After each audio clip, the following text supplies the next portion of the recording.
जमुना जी अपनी खाट पर पड़ी पड़ी नाश्ते का इंतज़ार कर रही थीं। जब से लकवा मारा है तब से दूसरों पर मोहताज हो गई हैं। अपना काम भी खुद नहीं कर पाती, यहाँ तक कि ज़्यादा बोल भी नहीं पाती। इसलिए इंतज़ार करने के अलावा वो कुछ भी नहीं कर सकती। पता नहीं कब राधा आएगी और उन्हें रोटी नसीब होगी। राधा इस घर में काम करने आती है, वही जमुना जी को नहला धुलाकर खाना खिलाकर जाती है, वरना उनकी बहू मीनू तो कमरे में आकर भी नहीं झांकती। तभी दरवाजे की घंटी बजी। उन्हें लगा कि राधा आ गई, लेकिन तभी उनके कमरे में उनकी बेटी सुनीता आ गई। अपनी माँ को देखते ही बोली, अरे माँ, कैसी हो तुम? ये क्या, अभी तक नहाई धोई भी नहीं तुम? लगता है राधा अभी तक नहीं आई। जमुना जी ने इशारे से उसकी बात पर सहमति जताई और उसे अपने पास बुलाया। तब इधर उधर देखते हुए सुनीता अपनी माँ के पास आई। बोलो माँ, कुछ चाहिए? जमुना जी ने इशारे से खाने के लिए कहा। इशारे को समझते ही सुनीता को बहुत गुस्सा आया। घर में भाभी मौजूद हैं, लेकिन माँ अभी तक भूखी है, जबकि बीमारी में उन्हें दवा और खाना सही टाइम पर चाहिए होता है, तभी तो जल्दी ठीक होंगी। वहीं जमुना जी के पास बैठे बैठे जोर से अपनी भाभी को आवाज़ लगाई, भाभी, ओ भाभी, जरा इधर तो आना।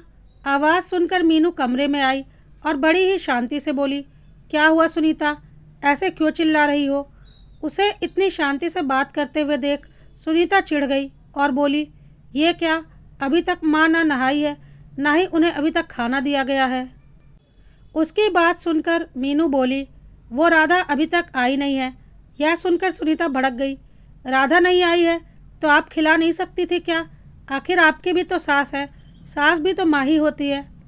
अच्छा, कब से? और मैं मुफ्त की रोटी खाने वाली इन्हें रोटी कैसे खिला सकती हूँ? वैसे एक बात बोलूँ, आज इस औरत को भूख से तड़पता हुआ देख कर ना दिल को बहुत सुकून मिल रहा है। एक शांति का अनुभव कर रही हूँ और दुआ कर रही हूँ कि यह मरते दम तक इसी तरह से तड़पे। मीनू ने मुस्कुराहट के साथ सुनीता को कहा तो सुनीता झेप गई। पर मीनू ने कोई बहस करना ठीक नहीं समझा और सिर्फ इतना ही कहा, आपकी माँ है तो चिल्लाने की जगह आप कर दीजिए। रही बात खाना खिलाने की, तो रसोई घर कहाँ है, कौन सा सामान कहाँ रखा है, वो भी आपको पता है। मेरी ज़रूरत कहाँ है? कहकर मीनू चुपचाप अपने कमरे में चली गई। सुनीता खुद ही उठी और चुपचाप रसोई में से अपनी माँ के लिए पहले खाना लेकर आई और फिर उन्हें खाना खिलाने लगी। इधर मीनू अपने कमरे में आ गई। कमरे में आने के बाद उसे याद हो आया वो दिन जब वो नीरज की पत्नी बनकर इस घर में आई थी। घर में सास जमुना जी, छोटा बेटा पवन और बेटी सुनीता थी। जमुना जी का स्वभाव बिल्कुल दबंग था। उनके आगे घर में किसी की नहीं चलती थी। उन्हें मीनू सिर्फ काम करती हुई अच्छी लगती थी।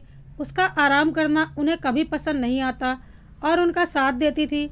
उनकी बेटी सुनीता, उसे बड़ा मज़ा आता था अपनी माँ से अपनी भाभी को डांट पड़वाने में और बात बात पर ताने सुनवाने में। अगर मीनू कभी गलती से कह भी देती कि वह थक गई, तो उसे सुनने को मिल जाता कि तुम्हें घर में मुफ्त की रोटी तोड़ने के लिए थोड़ी ना लाए हैं, चुपचाप से काम करो। शादी के 1 साल बाद वो एक बेटी परी की माँ भी बन गई, पर फिर भी दोनों माँ बेटी के स्वभाव में कोई फ़र्क नहीं पड़ा।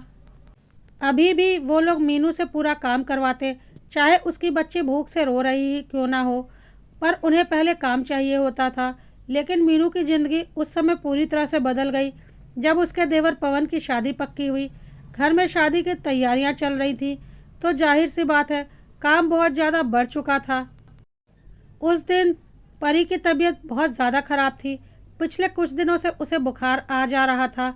उसने बुखार की दवाई भी दी थी, लेकिन जब तक असर रहता तब तक वो ठीक रहती और जैसे ही असर ख़त्म होता परी की तबीयत वापस ख़राब हो जाती। 2-3 दिन से मीनू डॉक्टर को दिखाने के लिए कह रही थी, पर काम की अधिकता के चलते नीरज जा नहीं पा रहा था और जमुना जी मीनू को अकेले नहीं जाने दे रही थी।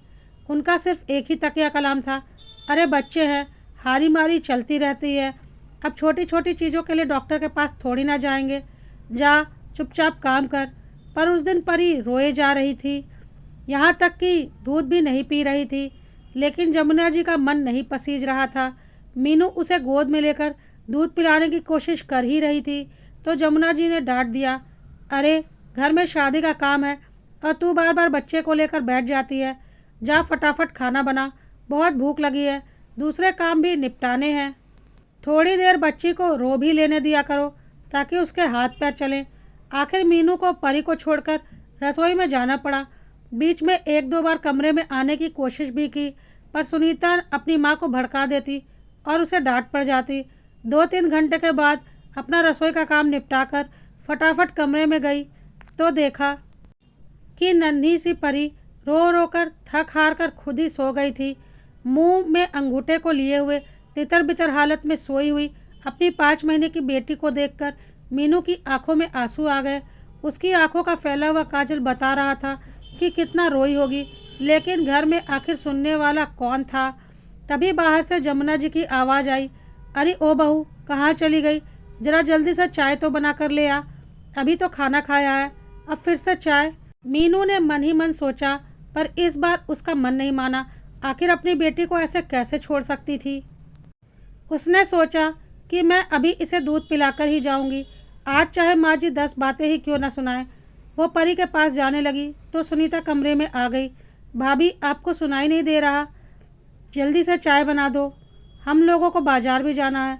तो मीनू ने उससे कहा, सुनीता जी, आज चाय आप खुद बना लीजिए, मैं अभी परी को दूध पिलाऊंगी।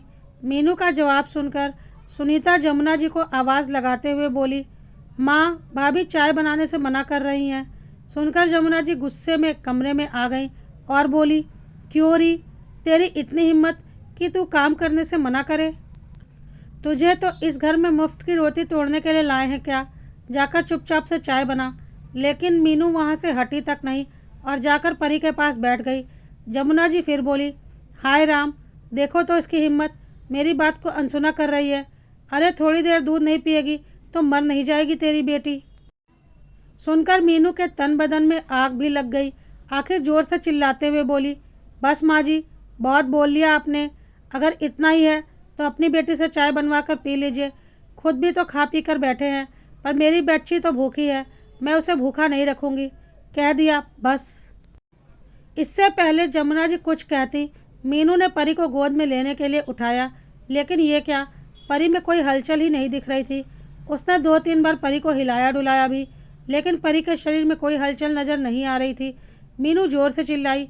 उसकी आवाज़ सुनकर जमुना जी और सुनीता भी घबरा गईं। दोनों बुत बनी खड़ी रह गई, पर उनसे कुछ करते ना बना। मीनू अपनी बच्ची को गोद में उठाए बदहवास से घर के बाहर की तरफ दौड़ी और पड़ोसियों की मदद से परी को लेकर हॉस्पिटल पहुंची। वहां पता चला कि परी को निमोनिया हो गया है और उसकी हालत बहुत क्रिटिकल है। धड़कनें भी काफ़ी कम रह गई हैं। डॉक्टर्स भी परी को बचाने की कोशिश में लग गए, लेकिन जब तक नीरज और पवन हॉस्पिटल पहुंचे तब तक परी ने दम तोड़ दिया। उस दिन का सदमा ऐसा बैठा कि आज मीनू पूरी तरह से बदल गई। हालांकि इसके बाद वो 2 बच्चों की माँ बनी, लेकिन उसकी अपनी 5 महीने की मासूम बच्ची का दम तोड़ना वो आज तक नहीं भूली। आज मीनू पूरी तरह से बदल चुकी है।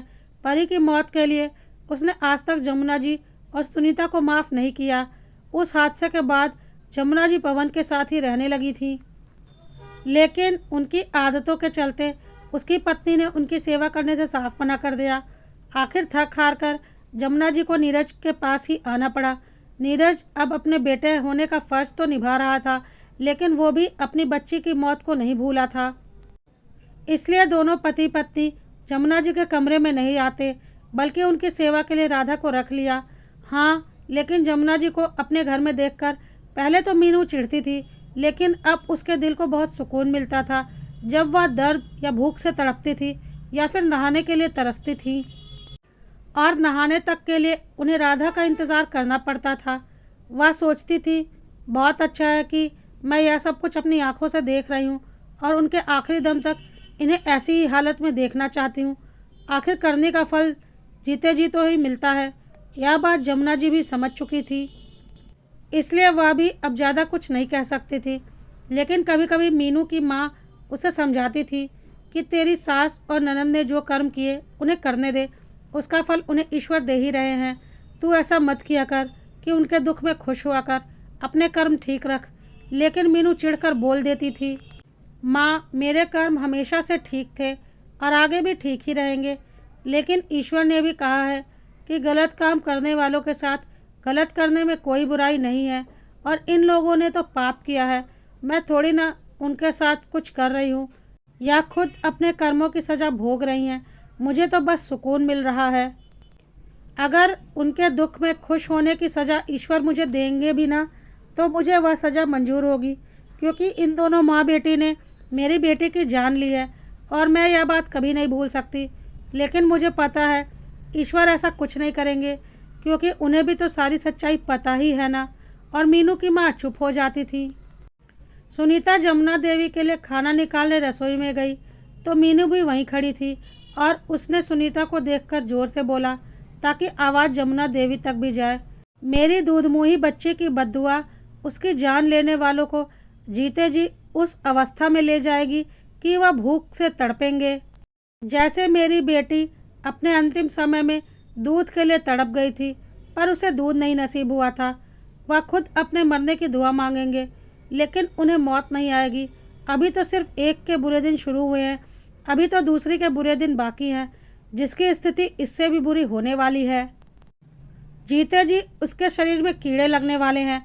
मेरे रोम रोम से दो लोगों के लिए जीवन भर बद्दुआ निकलेगी और मेरी बेटी जहाँ कहीं भी होगी दो लोगों को बद्दुआ दे ही रही होगी।